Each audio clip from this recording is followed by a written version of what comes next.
Hello guys. तो Indian TV serials का तो हम सबको ही पता है कि बाज़ दफ़ा ना इंडियन टीवी सीरियल्स के एपिसोड 1000+ हो जाती हैं और स्टोरी लाइन भी रेपिटेटिव हो जाती है, जो कि बोरिंग लगने लगता है और लोगों को इतना इंटरेस्ट नहीं होता है इसमें। तो ये एक गैप है इंडियन टीवी इंडस्ट्री में, जिसको फील किया रवि डुबे और सरगुन मेहता ने। इन दोनों ने मिलकर अपना एक प्रोडक्शन हाउस बनाया और उसमें ऐसे ड्रामास को इंट्रोड्यूस करवाने का सोचा जिनके एपिसोड्स लिमिटेड हों, क्योंकि अब तक लिमिटेड एपिसोड्स वाले ड्रामा कोई भी इंट्रोड्यूस नहीं करवा रहा था।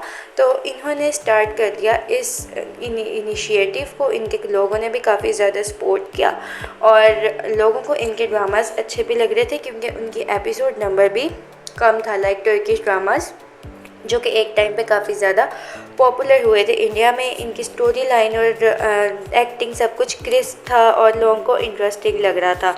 तो लेकिन लोग कॉल आउट करने लगे सरगुन मेहता को ग्रीडी कहकर, और साथ में ये भी कहा कि उनके शो ग्लोरीफाई कर रहा है चीटिंग को और चीटिंग को सपोर्ट कर रहा है। तो ये मिले थे 2019 के एक शो 12/24 करोल बाग में, और यहाँ पे इन्होंने ऑन स्क्रीन लवर्स का रोल प्ले किया था, जिसके बाद से इनकी अंडरस्टैंडिंग हो गई और 2013 में इन दोनों ने शादी कर ली और इनका रिलेशनशिप काफ़ी अच्छा चलता था। रिसेंटली इनका सॉन्ग भी आया था बेहानिया, जो कि काफ़ी ज़्यादा हिट हुआ था और लोगों को बहुत ज़्यादा पसंद आया। तो सरगुन मेहता रिसेंटली पंजाबी मूवीज़ में एक फेमस एक्ट्रेस बन गई और बहुत सारे प्रोजेक्ट्स पे वो वर्क कर चुकी हैं। उनकी पंजाबी स्पीकिंग से dancing her cheese, acting on the spot है, बहुत अच्छी है।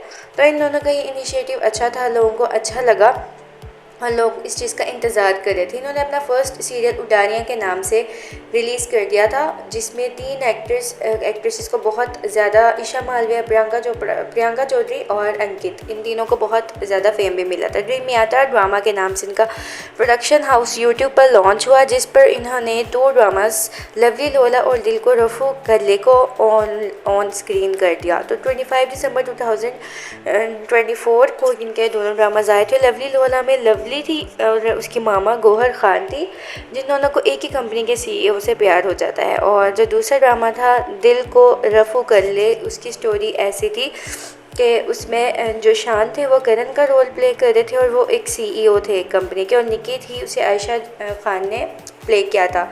और इन दोनों की शादी होती है और इनके मैरिज में बहुत ज़्यादा प्रॉब्लम्स आते हैं, बहुत चैलेंज आते हैं इनके मैरिज में।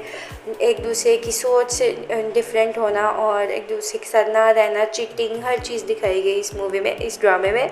और इनके काफ़ी प्रॉब्लम आए, एक टाइम में इनका रिलेशनशिप ख़त्म भी होने वाला था, लेकिन इस ड्रामे को बहुत ज़्यादा क्रिटिसिज्म मिला यूट्यूब पर, क्योंकि लोग कह रहे थे कि ये ड्रामा ओपनली चीटिंग को प्रमोट कर रहा है और चीटिंग को ग्लोरीफाई कर रहा है। अब एक्टर एक्ट्रेसेस ने तो वही करना है ना जो उन्हें करने का कहा गया है।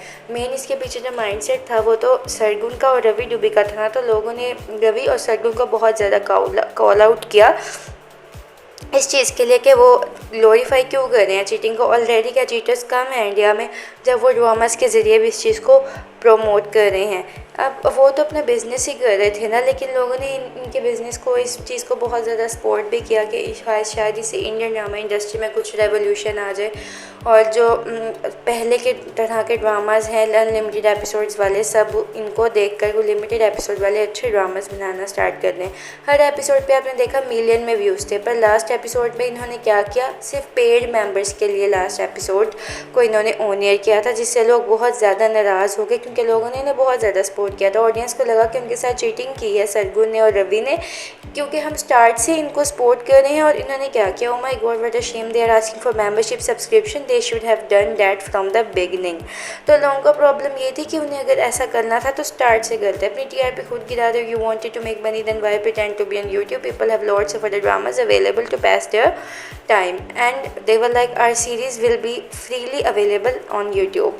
तो ये कुछ कमेंट्स थे, इस तरह के बहुत सारे कमेंट्स थे और लोग बहुत ज़्यादा नाराज़ हुए थे सरगुन से और रवि से। अब देखिए सब्सक्रिप्शन की फ़ीस कितनी होगी, लोगों को पे करने में कोई प्रॉब्लम नहीं था, लेकिन लोगों को प्रॉब्लम था, उन्हें बेट्रे फील हुआ था कि हम किसी को इतना सपोर्ट कर रहे हैं, ऑन दी अदर हैंड वो हमारे साथ क्या कर रहे हैं कि सारे एपिसोड फ्री दिखा के उन्होंने लालच किया और लास्ट वाली एपिसोड पे उन्होंने पेड मेंबरशिप रख दी। पेड मेंबरशिप इतनी ज़्यादा नहीं थी, लेकिन लोग पे कर सकते थे, लेकिन उन्हें प्रॉब्लम ये था कि उनकी डिग्निटी हर्ट हुई थी और उनकी ट्रू फीलिंग्स जो रवि और सरगुन के साथ थी वो हर्ट हुई थी। अगर उन्हें ऐसे मेंबरशिप वाला कुछ पेड मेंबरशिप वाला करना था तो वो स्टार्ट से करते, ताकि लोगों को पता होता कि हमें ये देखने के लिए पे करना है, लेकिन एंड पे करना डजंट मेक सेंस। और दूसरी तरफ अगर हम एक बिजनेस मैन के माइंड से देखें तो सरगुन और Ravi were just doing their business, उनको उससे प्रॉफिट कमाना था और इसलिए उन्होंने सब्सक्रिप्शन फीस रखी। So guys, what do you think about this video? Thanks for watching, bye bye.